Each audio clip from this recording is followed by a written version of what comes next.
जैसा कि आप सभी को छत्तीसगढ़ माध्यमिक शिक्षा मंडल की ओर से अगस्त माह का असाइनमेंट प्रोवाइड करा दिया होगा, तो आज की इस वीडियो में हम क्लास 12th का जो फिजिक्स है अर्थात भौतिकी, उसका पूरा सॉल्यूशन देखने वाले हैं A to Z।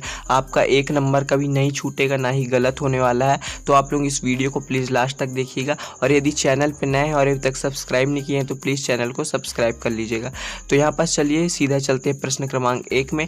आपसे प्रश्न क्रमांक 1 कह रहा था, देखिए, सी धारिता वाले संधारित्र को V विभव तक आवेशित किया गया है, इसकी विद्युत ऊर्जा के लिए व्यंजक स्थापित करिए। ठीक है, सी धारिता का कोई संधारित्र है जिसको V विभव तक आवेशित किया गया है और उसके लिए आपको विद्युत ऊर्जा के लिए व्यंजक स्थापित करना है। तो चलिए आपको यहाँ से पूरा लिख लेना। ठीक है, सबसे पहले आप लिखिएगा यहाँ पास आवेश शून्य है। ठीक है, आवेश बराबर शून्य और विभव भी शून्य है। दोनों का RHS बराबर राइट हैंड साइड, तो शून्य शून्य कट जाएगा तो आवेश बराबर विभव आ जाएगा। सीधे सीधे मान लीजिए आवेश बराबर शून्य है तो विभव भी शून्य है, तो आवेश और विभव दोनों बराबर हो जाएंगे। ठीक है, फिर हम जानते हैं स्थितिज ऊर्जा बराबर कार्य W।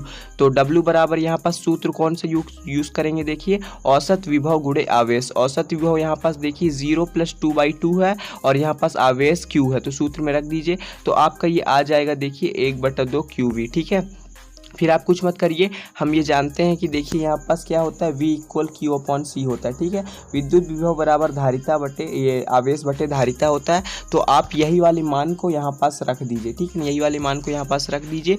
तो अभी आपको हम स्क्रीनशॉट लेने का मौका भी देंगे, तो कुछ नहीं, आप यहाँ पास मान रख देंगे तो आपका ये उत्तर आ जाएगा। ठीक है ना, यही आपका उत्तर है। अतः विद्युत ऊर्जा बराबर 1/2 C। ठीक है, तो अब इसी को चलिए अच्छे से आप स्क्रीनशॉट ले लीजिए। पहले इतने का स्क्रीनशॉट ले लीजिएगा।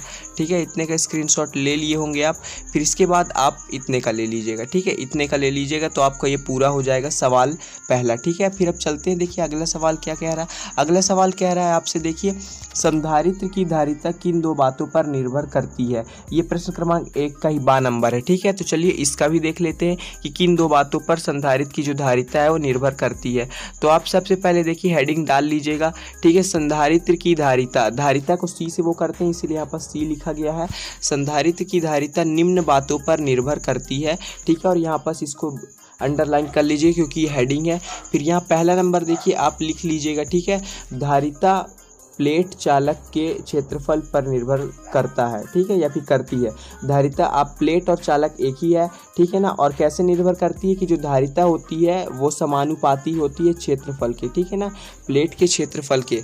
ठीक है, तो ये पहला पॉइंट हो जाएगा। दूसरा पॉइंट देखिए, धारिता दोनों प्लेटों अर्थात चालकों के बीच की दूरी के व्युत्क्रमानुपाती होती। ठीक है, ये व्युत्क्रमानुपाती, आप अगर इतना बस लिख देंगे ना जो हम गोला की है तब भी आपका चल जाएगा, परंतु आप शब्दों में भी लिखिएगा। 2 पूछा गया है, तीसरा भी बता देते हैं। तीसरा है, देखिए, धारिता पदार्थ के प्रकृति पर निर्भर करती है। या तो आप इन तीन में से कोई भी 2 कर सकते हैं। ठीक है, जो आपको अच्छा लगे। तो यहाँ से प्रश्न क्रमांक 1 समाप्त हो जाता है। फिर देखिए दूसरा प्रश्न है, यहाँ पास आपसे पूछा गया है, समविभव तल के 2 गुण को लिखिए। ठीक है, समविभव तल वही समविभव पृष्ठ। ठीक है ना, तल को पृष्ठ बोलते हैं। तो चलिए इसका सॉल्यूशन देख लेते हैं। 2 गुण कौन से, आपको हम 2 नहीं बहुत सारे गुण दिखाएंगे। ये देखिए समविभव पृष्ठ के गुण, पहले आप इन दोनों को लिख लीजिए। ठीक है, हेडिंग डाल लीजिएगा, समविभव पृष्ठ के गुण, इन दोनों को डाल लीजिए। और आप लोग इस वीडियो को शेयर जरूर कर दीजिएगा ताकि ज़्यादा से ज़्यादा विद्यार्थियों तक पहुँच पाए। फिर आप ये 2 और लिख लीजिए। आपको इन 4 में से जो अच्छा लगे आप कर लीजिएगा। ठीक है, समविभव पृष्ठ के विशेषता बतानी रही। ठीक है, गुण।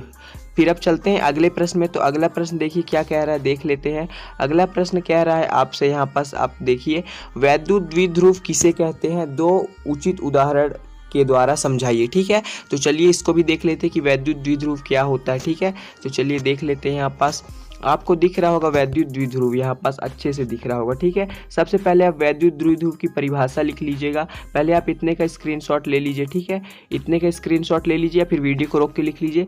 फिर उसके बाद आप इतना लिख लीजिए। ठीक है, ये आपको नहीं लिखना है। ठीक है ना, ये तो हम ऐसे ही सुविधा के लिए कि ये कौन सा नंबर का प्रश्न है वो लिखे। इतने का स्क्रीनशॉट ले लीजिए। ठीक है, अब इसके आगे देखिए आपको नहीं लिखना है, इसके आगे सीधा आपको आ जाना है वैद्युत द्विध्रुव के उदाहरण, क्योंकि आपसे उदाहरण भी पूछा है तो आपको ये पूरा उदाहरण लिख देना है। विद्युत द्विध्रुव के उदाहरण में। ठीक है, तो ये प्रश्न क्रमांक आपका कौन सा हो गया, देखिए देख लेते हैं। ये आपका प्रश्न क्रमांक 2 का हो गया, दूसरा भी। ठीक है, ये वाला पूरा समाप्त हो गया।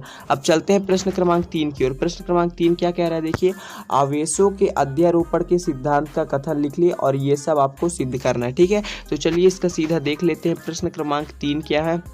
प्रश्न क्रमांक 3 का आपसे कह रहा है आवेशों के अध्यारोपण का जो सिद्धांत है उसका कथन लिखिए। तो आपको ये लिखना है। ठीक है, ये देखिए विद्युत परिपथों के लिए अध्यारोपण के सिद्धांत के अनुसार। ठीक है, आपको पूरा यहाँ से यहाँ तक लिख लेना है। ठीक है, तो ये आपका अध्यारोपण हो गया। और देखिए विद्यार्थियों, जो ये तीसरा नंबर है, ये तीसरे नंबर के जो आगे का ये बोल रहा है एन वाला, यहाँ पास से देखिए ये यहाँ पास से थोड़ा सा हमको नहीं मिल पाया, तो आप लोग इसको कहीं से भी कर लीजिएगा, नहीं तो नेक्स्ट वीडियो में आपको प्रोवाइड करा दिया जाएगा। फिलहाल अगला क्वेश्चन देख लेते हैं। देखिए क्वेश्चन नंबर 4 में आपसे पूछा गया है विद्युत प्रवृत्ति और परावैद्युत सामर्थ्य पर आपको टिप्पणी लिखनी है, कुल मिला के परिभाषा लिखना है और एक दो शब्द नहीं कहेंगे, लाइन और बढ़ा देना है, सेंटेंस। ठीक है, तो चलिए देख लेते हैं यहाँ पास हम आपको कि विद्युत प्रवृत्ति क्या है, आपको अच्छे से दिखा देते हैं।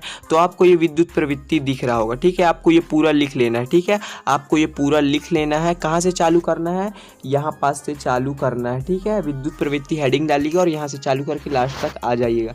फिर दूसरा आपसे पूछा गया परावैद्युत सामर्थ्य। तो परावैद्युत सामर्थ्य में आपको इतना लिखना है। ठीक है, परावैद्युत सामर्थ्य में आपको इतना लिख लेना है। तो ये हो गया आपका प्रश्न क्रमांक 4 भी पूरा, जिसमें 2 प्रश्न थे, दोनों हमने करवा दिया। ठीक है, अब कौन सा बचता है, देखिए यहाँ पास प्रश्न क्रमांक 5 बचता है, जो कि आपसे पूछा गया रहा स्थिर विद्युत संबंधी गास का नियम लिखिए तथा इसे सिद्ध करिए। कुल मिला के गास का प्रमेय आया रहा, गास का नियम आया रहा। तो चलिए इसको हम पूरा सिद्ध करवा देते हैं अच्छे से, आप लोग अच्छे से करिएगा। ठीक है ना, 1 नंबर का भी आपका छूटेगा नहीं। तो यहाँ पास देखिए अब आ गया आपका गॉस का नियम। सबसे पहले तो देखिए आप गास के नियम के अनुसार, गास का नियम उदाहरण मतलब गास का नियम आप हेडिंग डाल लीजिएगा और उसके बाद यहाँ पास ये पूरा लिखते जाइएगा। ठीक है, पहले आप इतने का स्क्रीनशॉट ले लीजिए।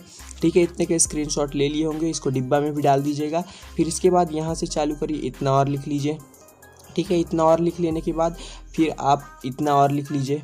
ठीक है, इतना और लिख लेने के बाद आप ये चित्र जरूर बना लीजिएगा, ये चित्र। ठीक है, ये चित्र आप बना लीजिएगा। ठीक है, फिर इसके बाद आपका थोड़ा डेरिवेशन बचता है, ये देखिए उसका डेरिवेशन, आप इतना और लिख लीजिए। ठीक है, ये 5 नंबर का प्रश्न है, इसीलिए ये बहुत बड़ा है। ठीक है, फिर इसके बाद इतना और लिख लीजिए, आप इतना और लिख लीजिए। ठीक है, तो ये आपका इतना आ गया। अब लास्ट चलते हैं आपके उत्तर में, तो आपका उत्तर यहाँ से पूरा हो जाएगा। ठीक है, तो चलिए इसको अब थोड़ा सा हम छोटा करके और अच्छे से दिखा देते हैं कि आप एक बार में वो कर पाएँ। सबसे पहले देखिए आप इतने का स्क्रीनशॉट ले लीजिए।